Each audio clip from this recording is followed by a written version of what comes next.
Hello বন্ধুরা, বাঙালি রান্নাঘরে আপনাদের সবাইকে সাদর আমন্ত্রণ।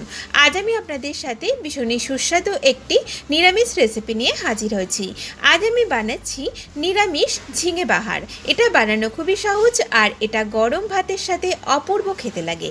চলুন তাহলে আজকের এই রেসিপিটা আমরা শুরু করি। আমাদের এই ঝিঙে রেসিপিটা বানানোর জন্য এখানে আমি 600 গ্রাম ঝিঙে নিয়েছি। আর ঝিঙেগুলোকে আমি এই রকম সাইজ করে কেটে নিয়েছি আর খোসাটাকে হালকা করে অল্প অল্প খোসা আমি এইভাবে একটু রেখে দিয়েছি। এর সাথে আমাদের আরও কিছু উপকরণ লাগছে, সেগুলো একটু দেখে নিচ্ছি। নিয়ে নিয়েছি এখানে 1 টেবিল চামচ পোস্ত, 2 চামচ কালো সর্ষে নিয়েছি। আপনারা সাদা কালো সর্ষে মিশিয়েও করতে পারেন, এটা আবার শুধু সাদা সর্ষে দিয়েও করতে পারেন। ফোড়নের জন্য রয়েছে একটা তেজপাতা, 1/4 চা চামচ মতো কালো জিরে, একটা শুকনো লঙ্কা, 1 চা চামচ মতো রয়েছে আদা বাটা, 5টা কাঁচা লঙ্কা রয়েছে, আর এখানে 1/2 কাপ রয়েছে নারকেল কোড়া, স্বাদ মতো লবণ লাগবে, আর লাগছে আমাদের স্বাদ মতো একটু চিনি, আর রান্নার জন্য সর্ষের তেল। এখন আমি প্রথমে একটা মশলার পেস্ট রেডি করে নিচ্ছি। একটা মিক্সার গ্রাইন্ডারের জারের মধ্যে নিয়ে নিলাম প্রথমেই পোস্ত, নিয়ে নিচ্ছি সর্ষে। এখন এই সর্ষে আর পোস্তটা আমি শুকনো অবস্থায় একটু ডাস্ট করে নিচ্ছি। এই সর্ষে পোস্তটা আমাদের শুকনো অবস্থায় ডাস্ট করা হয়ে গেছে। এখন আমি এর মধ্যে জল দিয়ে একটা পেস্ট বানিয়ে নেব।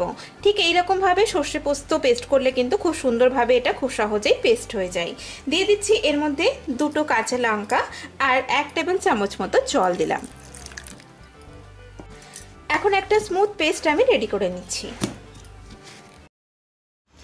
এখন আমি কড়াইতে 2 টেবিল চামচ সর্ষের তেল দিয়ে দিয়েছি। এখন এর মধ্যে ফোড়নটা দিয়ে দেব। দিয়ে দিচ্ছি এর মধ্যে একটা তেজপাতা, একটা শুকনো লঙ্কা, আর দিচ্ছি 1/4 চা চামচ মতো কালো জিরে। ফোড়নটা আমাদের ফ্রাই হয়ে গেছে। ফোড়নটাকে আমি 15 থেকে 20 সেকেন্ড মতো ফ্রাই করে নিয়েছি। এখন এর মধ্যে দিয়ে দিচ্ছি কেটে রাখা ঝিঙে। এই ঝিঙেগুলোকে আমি 3 থেকে 4 মিনিট একটু ভালো করে ভেজে নিচ্ছি। এতে ঝিঙেটা অনেকটাই বেশ আমাদের নরম হয়ে যাবে।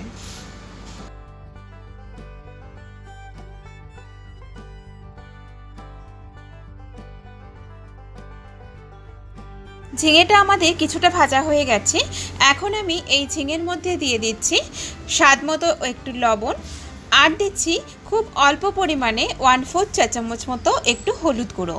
হলুদ গুঁড়োটা অপশনাল, আপনারা নাও দিতে পারেন, কারণ এই রেসিপিটাতে হলুদ ছাড়াও আপনারা করতে পারেন। এখন এই সব মশলা একসাথে ভালো করে মিশিয়ে নিচ্ছে। এখন এই ভাজা ঝিঙের মধ্যে আমি দিয়ে দিচ্ছি পোস্ত, সর্ষে আর কাঁচা লঙ্কা বাটা।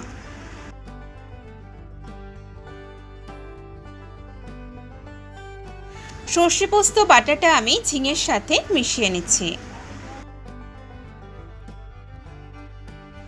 আর এই রেসিপিটাতে খুব সুন্দর একটা ফ্লেভার আনার জন্য এর মধ্যে দিয়ে দিলাম আমি 1 চা চামচ গ্রেট করা আদা। আপনারা চাইলে আদাটা বেটেও দিতে পারেন।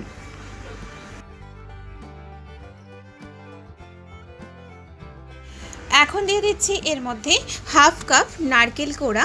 নারকেল কোড়াটা দেওয়ার জন্য এই রেসিপিটাতে কিন্তু অসাধারণ একটা টেস্ট আসে।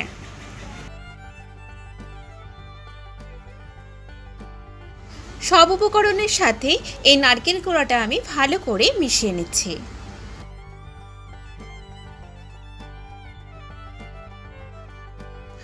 এখন এই কষিয়ে নেওয়া ঝিঙের মধ্যে আমি পরিমাণ মতো জল দিয়ে দিচ্ছি। ঝিঙে হতে একদমই কম সময় লাগে আর একদমই কম জলে এটা সেদ্ধ হয়ে যায়, তাই এর মধ্যে আমি পরিমাণ মতো একটু জল দিয়ে দিলাম।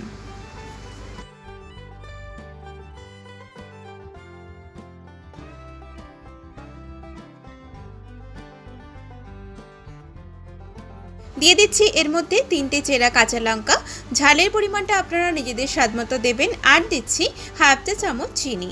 যেহেতু এটা নিরামিষ তরকারি, তো নিরামিষ তরকারিতে একটু চিনি দিলে কিন্তু খুবই ভালো টেস্ট আসে। এখন এটাকে আমি 5 থেকে 6 মিনিটের জন্য ঢেকে দিলাম।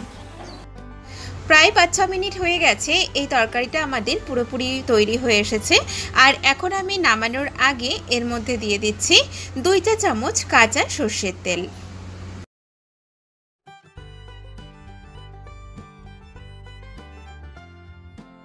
এটাকে ভালো করে মিশিয়ে নিয়ে এখন আমি গ্যাসটা বন্ধ করে দেব। আর এটা গরম গরম পরিবেশন করার জন্য আমাদের একদম রেডি হয়ে গেছে। তৈরি হয়ে গেল আমাদের দারুণ স্বাদের পুরোপুরি নিরামিষ ঝিঙে বাহার। আমার এই ভিডিওটা যদি আপনাদের ভালো লেগে থাকে তাহলে প্লিজ আমার ভিডিওটাকে লাইক, শেয়ার, কমেন্ট করবেন। আর অবশ্যই নিত্য নতুন রেসিপি পাওয়ার জন্য আমার চ্যানেলটিকে সাবস্ক্রাইব করবেন। সবাই ভালো থাকবেন। আমি আবারও হাজির হব নতুন কোনো রেসিপি নিয়ে। নমস্কার।